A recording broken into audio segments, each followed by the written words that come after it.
It is 60 inches by 60 inches right back here. And we also have it in the foundation paper piece, 20 inches by 20 inch size, which is right here. We are today going to work on the Movement Quilt Block for the foundation paper piece portion. So this is the size of the Movement Quilt Block for the traditional sized classic version of the Live Well, Live Strong quilt, and this is our foundation paper pieced one. So right now we're going to work on the foundation paper piecing. All right, so let's get started. I'm going to show you my supplies and what I'm working, and I'm going to share with you all the tips and tricks of how to do this. So let's go ahead and get started. All right, here is my workspace, and I am going to maybe just move that a little bit that way, and you guys can see my cute little labels that I have over there. Hi, Delinda, how are you? I'm sorry a little bit later today, but I am. Hi, Amanda. I had to wait for someone to get up there with Betty, and we had the home health nurse doing wound care, so it was a hard time to leave. So anyways, we have the size that we made earlier this week of the Movement Quilt Block. And hi, Dolores. Hi, Liz. Oh my gosh. Liz, is there really a mistake? I didn't have a chance to reply to you on page 22 of the easy piecing one. Let me see here. A, B, C, D. Yeah, you are right. I did a D right there, so that should be a C. Okay. Anyway, so yeah, so the easy quilt block is there for the foundation paper or for the regular quilt size block. We have to, in the easy one, you're making everything as a half square triangle. So all of these are half square triangles around the whole block. So that's on page 22 of the quilt pattern. Now, on the foundation paper piecing block, I have my paper right here that's on the newsprint. There isn't a version to do it easy way. I think the foundation paper piecing is easy, but I'm going to show you how to construct that. Hi, Randy. How are you guys? So I hope everybody is adding some movement to their lives and moving their bodies for their health and wellness. So it's always good to get a little movement going on, and I've been trying to do mine. I will share with you what I've been doing, but real fast, I'll show you at the end. I have here the bed runner for the Live Well, Live Strong quilt. You can see it right here. I'll hold it up at the end of the video, but it is absolutely beautiful. I only used 3 colors in this quilt. I did this is a white cloud.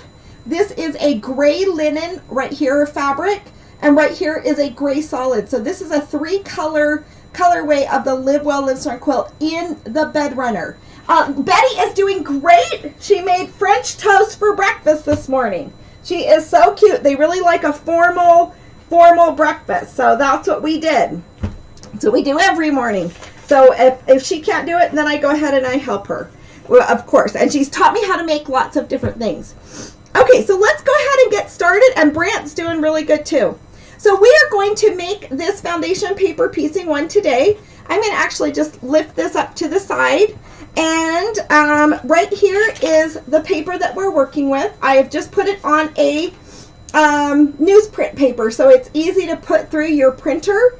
And this is the movement pieces for the Movement Quilt Block, and it comes with 5 different pieces that we're going to sew. And I know it might seem a little funny, but it's just easier to do this one this way. I'm going to cut mine apart, so I always keep a pair of paper scissors close on my sewing table, so I'm not using my really expensive Ginger scissors to do that, to cut the paper, or my sewing scissors, right? We don't like it when people use our sewing scissors for paper, so we have to respect that too. Okay, so the first thing that we're going to do is let's work with the center. The center of the quilt block, let's go ahead and pull this down. Oh, Dolores, you're at the eye doctor at a yearly exam, so you may have to jump off at any time. That's too fun. So right here is the center of the quilt block. It is E1, so you can see that. And this finishes at 2.5 inches square. So we are just going to take this sweet little block, and I'm going to put the back of the fabric to the back of the paper. All right, so this is pretty simple. And I'm going to just baste this on here with a stitch. So I'm going to increase my stitch length, and I'm going to just kind of baste this on here. So you guys don't have to really do much with this, but I'm increasing my stitch length. I'm going to pivot and just kind of put it on, and then have this to cut off. And I'll show you what I'm doing, because we'll assemble this a little bit later to the rest of the sides. But you really do need your center to build this on. And by basting it on there, you can see my little basting stitches. It'll just hold a little bit better for you guys. I think I'm going to sneeze. I'm sorry. Okay, now I have my little ruler. I am not using the 1/4" ruler. And let me get my smaller rotary blade. So let's go ahead and pull this forward. Here we go. So let's go ahead and trim this off to size. All right, so let's go ahead and trim that off. And so what I'm trimming on the solid lines. There's dashed lines, and those are your stitching lines. But the solid lines are around there. And I'm just leaving a hint of the solid line there that exists. In fact, let me show you this real fast. So I don't know if you can see this here, but as I'm trimming this off, you can still see that solid line, just a hint of it. I don't want to take away my solid line completely, okay? So there we go. There's our little piece. I could clean that off. There's some extra threads sitting there, but that's our center of our block right here. You can see how we're going to be building that out. Okay, so now this was actually E1. It doesn't matter what we end up doing, but we can go to A1 and start with what we're going to be doing for the rest of these. So A1, let's go ahead and get out our pencil, is the red color. So we're going to put a red right there. This I call a lime green.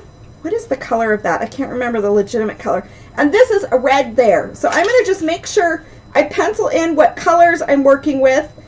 You guys have whatever colors you guys want. Red, lime, red, and we've got red, lime, red.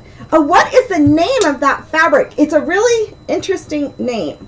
Okay, so on this, D1 is red and D2 is lime. So let's go ahead and pick up our lime piece and our red piece. So I'm going to take my red piece right here. Actually, I'm going to start with this one because I see something wrong with that one. I sometimes print off different copies.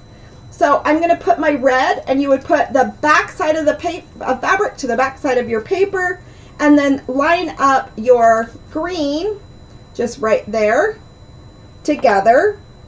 Go ahead and bring these over. My seam allowance that I'm going to be sewing these between is right here between C1 and C2. Not so easy, just very, very simple.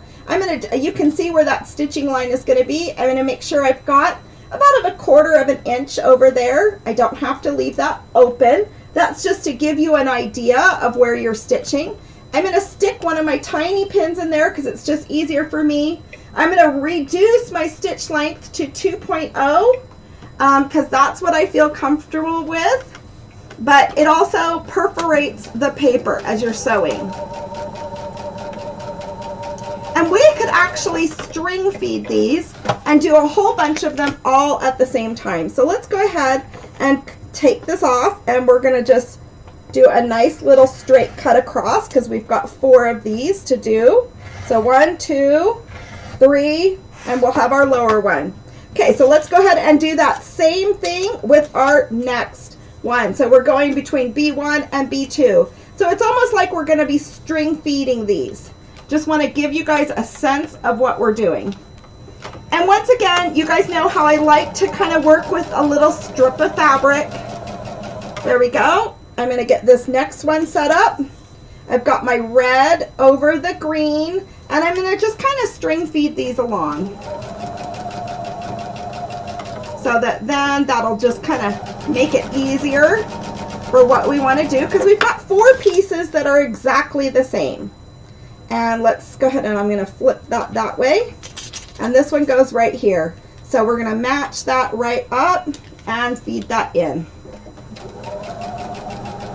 So this way you could do a little bit, let me lift that up. You could do a little bit of string feeding if you like, but whatever you want to do, you do. Now this is a little awkward to sew this, so be sure to stay through this block because it's gonna be just like how we sewed that first block on Wednesday. So let's go ahead and take these. I'm gonna bring my pressing mat over and let's press these open. All right, these are our 4 little pieces. We just have one more piece to sew to each one of them and they will be done. Hi, Belle. Hi, Liz. Okay, I'm pressing these open like so. So let's press each one of these. And hi, Jane, how are you? I'm sorry I was a little late for your timing in South Wales. I know this is your bedtime. I apologize about that.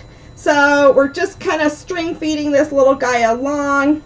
Cannot wait to show you guys the bed runner. I'm going to work on the binding this weekend. And you guys, I'm so excited because my laptop got repaired. Remember, I had to send it out to get soldered. So I didn't want to be so pushy with the guy. Now I'm going to now trim each one of these down. So we're working with just what we need to work with. So we're going to bring that off and just kind of get our pieces a little bit better right here. But I finally got my laptop back, so I actually made a list on my phone. I will show you. Look at this. It's so funny. 1 second. Okay, look, I made a list on my phone, and it says, Life with a Laptop. Life with a Laptop. I'm so excited to have my laptop back. I can't even tell you. Oh my gosh. It's been really difficult to not be here in my home. I do have a desktop here, what I do all the videos on in this video filming room, but it's very difficult to transport this actual desktop. So anyway, so I'm just going and I'm trimming off the excess fabric on these. We just have one little piece to add to each one, and then we'll get to the construction part of it, of how to construct this. So we will actually leave about 1/4 of an inch seam on each one.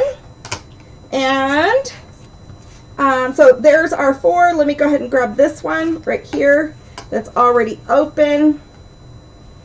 And we're going to use this piece right here because we just have to add one more little red piece to it, to each of these 4 little guys. But we'll go ahead and string feed those in.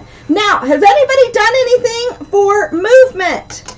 I'm still at Betty and Brant's, but I have been doing a lot of stairs, getting their laundry done, and doing lots of other things at their home. Now, we are going to add between D2 and D3. Let me grab this one. Between C2 and C3, we are going to add a red piece to this end. So I am going to fold this back. And you do want to note this for your constructing your mini foundation paper piecing block. You're going to rip your paper just slightly where you already stitched it up here. And you're going to fold that back on that stitching line. If you feel like, let's see here. Where's my little card? I probably dropped it. Okay, oh, here it is. Okay, you can take like an index card right here, and you can go ahead and lay that on where your line is that you're going to stitch on, your next stitching line, and fold your paper back, okay? And this I've already stitched just a tiny bit, but I'm going to pick off the stitching, not the actual stitching. I'm going to just loosen the paper from the stitching right there. And we are going to fold that back, okay, because this is our next stitching line. And we want to make sure that this fabric is trimmed. This is where we're going to add our last red piece. So I'm going to, since I'm doing a tiny quilt block, I'm not doing a full 1/4 inch seam on there, okay? So I'm going to do that to these other pieces. So remember, we're going to take our little postcard, which you could literally use a postcard or advertisement you just got in the mail that you know, just recycle it. I'm going to pull these down and take that out of the stitching a little bit so we have confidence that we are trimming this next 1/4 inch seam right. So I'm going to lay that down, and I'm not going to do quite a 1/4 inch. I'm going to do a little bit smaller because this is a tiny 2.5 inch block. So once again, I'm going to fold this down, take out pull the paper away from some of the stitching. I can put my little postcard right there and then lay this down and trim off that excess fabric. Okay, and let's see, I think I have one more to do. Okay, this is the fourth side. Let's go ahead and fold that down, pull this back. You don't have to have a postcard to do this. Okay, and I'm going to trim that off. So it just makes it easier to see what you're doing. Okay, so once again, now we're going to add this red piece. And I could probably get this into some smaller red pieces. So let's try to cut 4 red pieces. And I actually think we could use this little piece on there and this one right here. And let's cut another piece right here. Okay, so we can string feed these. So I've got these right sides together, flipping it over, and I'm stitching on the front of the paper. So let's go ahead and put this into the sewing machine. Once again, I'm doing that teeny tiny stitch. Okay, let's get our next one. So we've got red. I'm putting right sides together on the back of the paper, pulling this down, and I'm going to stitch on the dashed line. Okay, here we go. We've got just 2 more to do, and these are going to be done. Okay, fabric right sides together. I'm using solids, so it's hard to see that. I'm going to stitch on that on the top of the paper on the dashed line. Okay, last one. Fabric right sides together. I've got that lined up. Fold my paper back. Stitch on the top of the paper with the dashed line. Can you guys think of any tips or tricks to teach foundation paper piecing as you are making these quilt blocks? Okay, let's go ahead and stitch these apart. Liz, I am sorry you've been running to doctor's appointments. I hope those are just maintenance doctor's appointments and nothing too critical that's been going on with you. I really hope that you're doing good. Okay, so let's see here. Gonna bring these around. We've been doing a lot of telehealth doctor's appointments. Have you guys had telehealth doctor's appointments during the pandemic? We've been doing a lot of those. I have to set it up for Luke and then for Betty or for Brant. Ooh, that looks like that one's just a little short. I'm going to show you guys that. And that's, I'm going to show you. And we've got this one right here. Yes, I've actually stitched one of these just slightly a little short. So you can see right here, I've just got a little corner of paper that I missed there. And that's really why I like to work with the longer strips. Okay, so if you were making your strips for this, I would say you need at least a strip that is probably 1.5 inches wide to just sew on there to make sure you're covering everything. Let's flip these around and trim them. Okay, so yes, phone appointments. I totally agree. The telehealth, it's so nice that health insurance companies are covering telehealth appointments. I think it is absolutely brilliant that we can do that now, and it really just saves the time and harassment and getting exposed to maybe things that we don't want to get exposed to. This is the one that I cut just a little bit short, so I'm always disappointed when I do that, but I think that we'll be just fine on this little quilt block. Turn this one over, and I am going to trim off that little bit of excess fabric without completely taking away my solid line. Okay, we've got all that. Now let's bring back our piece of fabric that we basted on the paper. The reason why we want to baste this on the paper is we really need to see this stitching line. So what we are going to do, let me go ahead and lay this out. Here's our sample foundation paper piece block. Remember, this week is all about movement. So we want this triangle to hit right at the 1/4 inch mark of the edge of that square. Okay, so we're going to be able to see that a little bit better as we turn that piece of paper over, and we can see what that 1/4 inch seam is. Okay, so we're going to do that right now. And I know that this feels a little odd. Even Vanessa, that's been working for me for a really Well, since I opened up Stitches Quilting back in 2002, she even found this a little bit unusual to construct. Okay, so now what we're going to do is I'm going to bring this up close to the camera. You can see that 1/4 inch line right here on this side. Okay, so we want that point of that little block to hit right where that 1/4 inch seam is. So you can see I'm going to just line those up right there, and then I'm going to stick a pin in it. So I'm going to bring that so it comes up nice and close.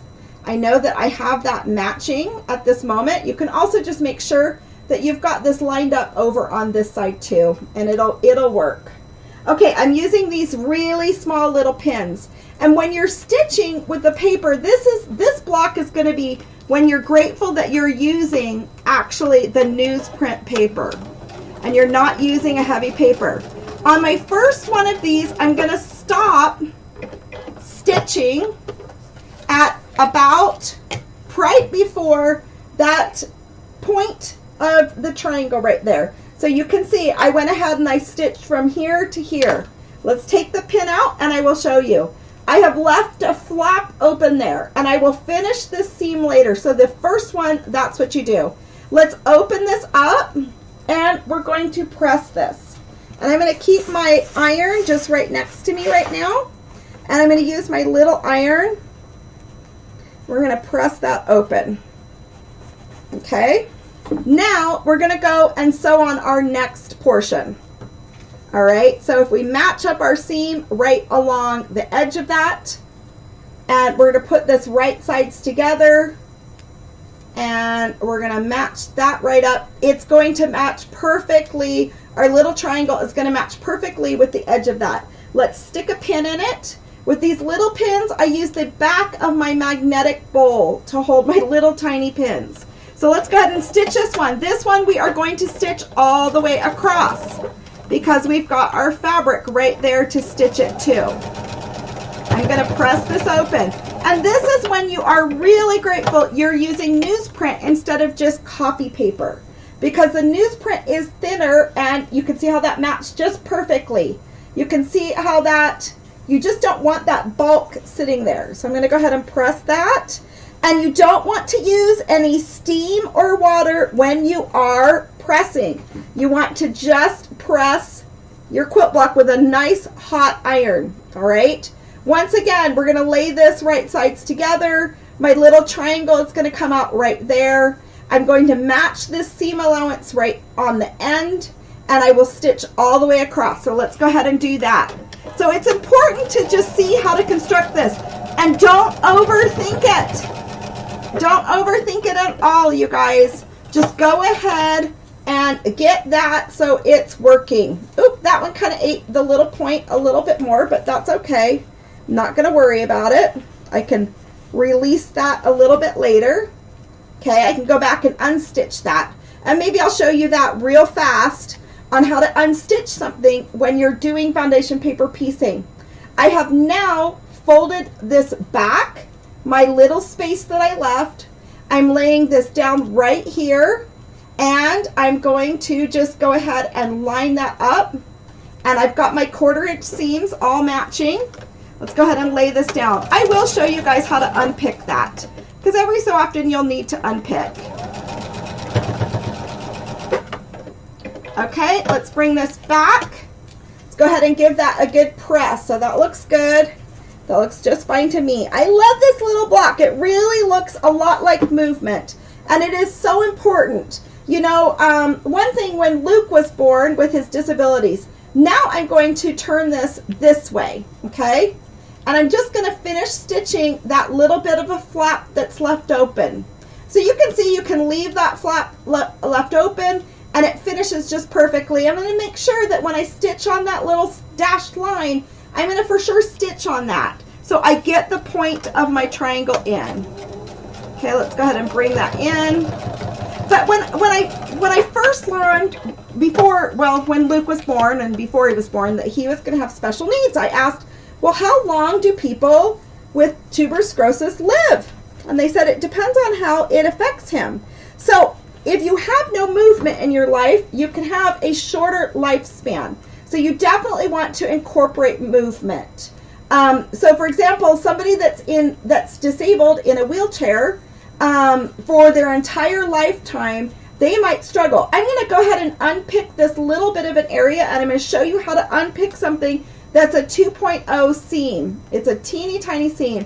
And I just open this up, and I just unpick ever so slightly with the seam ripper to the point that I want, and it just takes a little bit of time. I find that my paper on the back survives just fine, and also you'll find that it is even tighter as you go over other seam allowances, okay? That you'll have a really tight seam there. When you do this, you want to unpick your threads, okay? Before I'm going to go stitch on top of this, unpick these threads because these seam allowances are so tiny. Even a pair of tweezers is smart to use at this moment, all right? And I've just got one little thread to kind of pull there. And this, I do have some tweezers, but they're not right here. Put on my reading glasses. But maybe I'll grab that with tweezers later. I'm going to fold this back down, okay? And this time I'm going to make sure right here with that paper ripping, if I wanted to fix that, I could use some Scotch wrapping paper, the magic wrapping paper tape, and it will just stay taped, and you can just, you know, iron on it, sew on it, and you'll be just fine. So let's go ahead and try to fix that seam allowance a little bit. Bring that down. So those are some tips on if you have to edit your seam allowance and make changes, that's how you go about doing that. So those are some tips on unpicking when you're doing teeny tiny, look at all those threads. That is so funny. It's like a hairy mess on the back. So we do want to have movement in our lives. It increases our lifespan. It increases our quality of life. It increases so many things. So do try to incorporate movement. And, you know, right now, Betty is 98 years old, and she has a walker. But, boy, she's taken that walker to the restroom. She moved that walker to the kitchen this morning, and I had everything ready for French toast. And then she put her little body over by the stove, and she started cooking it. And, you know, that movement of going and cooking over by the stove is exactly what she needs post a heart attack, okay? She just had a heart attack. So remember to keep your movement the way you need it for your life. Okay, I'm going to flip this over. There we are. We have a beautiful movement quilt block. And one of the things I love about foundation paper piecing is how you have things that are exactly the same. It is so precise, it's uncanny. Okay, you guys, let me go ahead and switch it to the right overhead camera. I love you guys so much. Our next quilt block is self-reliance. So next week we are going to focus on self-reliance. Self-reliance gives us confidence in life and so much going on. It's like the hourglass shape. Let me go ahead and show you. So right here, this is the foundation paper piecing, and you can see we did self-care, we did balance, we did movement. Our next quilt block is self-reliance. I made this quilt block be like a thimble quilt block. You can see that because in the old days, sewing was a form of self-reliance and a necessity in life. So there are many things that we need self-reliance for. It gives us confidence, it helps us feel good about ourselves, and all of those other things. Remember, go download your worksheets for the movement worksheets. There are 9 reasons why to move your body. I'll just rattle them off. Number 1, strengthen your heart. Number 2, sharpen your mind. Number 3, have more energy. Number 4, to sleep better. Number 5, your body will look better. Number 6, strengthen your bones. Number 7, healthy lungs and organs. Number 8, decrease risk of cancer or disease. And number 9, reduce stress. Of course, there are so many other reasons why moving our bodies is a good, healthy thing. So remember, this is the Live Well, Live Strong quilt. There are 26 traditional quilt blocks that we are using in a modern twist that have meanings of health and wellness for women. So that is what we are working on with the health and wellness quilt. Now, really fast, let me show you the veteran of quilt. I pulled it off my long arm, and here it is. I still need to take off The edging and the batting, I haven't trimmed this off. I'm hoping to get the binding on this weekend, but look at how absolutely stunning. This is a bed runner that you would put at the foot of your bed, and particularly this one is sized for maybe a king size or a queen size bed. But isn't that absolutely stunning? So this is the Live Well, Live Strong quilt, all of these exact same blocks, but laid out in a bed runner form and only used with 3 shades of fabric. So look at how absolutely beautiful that is. I can't wait to have this laying on my bed. Okay, ladies, love it. Love you guys, and you guys are just my best quilty friends, and I'm so glad to have you guys, and I will see you on Monday at noon, and we will be working and talking about self-reliance. So anyways, can't wait to see you guys soon. I'll see you on Monday, and have a very good weekend, and have a great time. So love you guys. Hope you can all move a little bit. Live well, live strong, and be safe out there. We'll talk to you guys soon.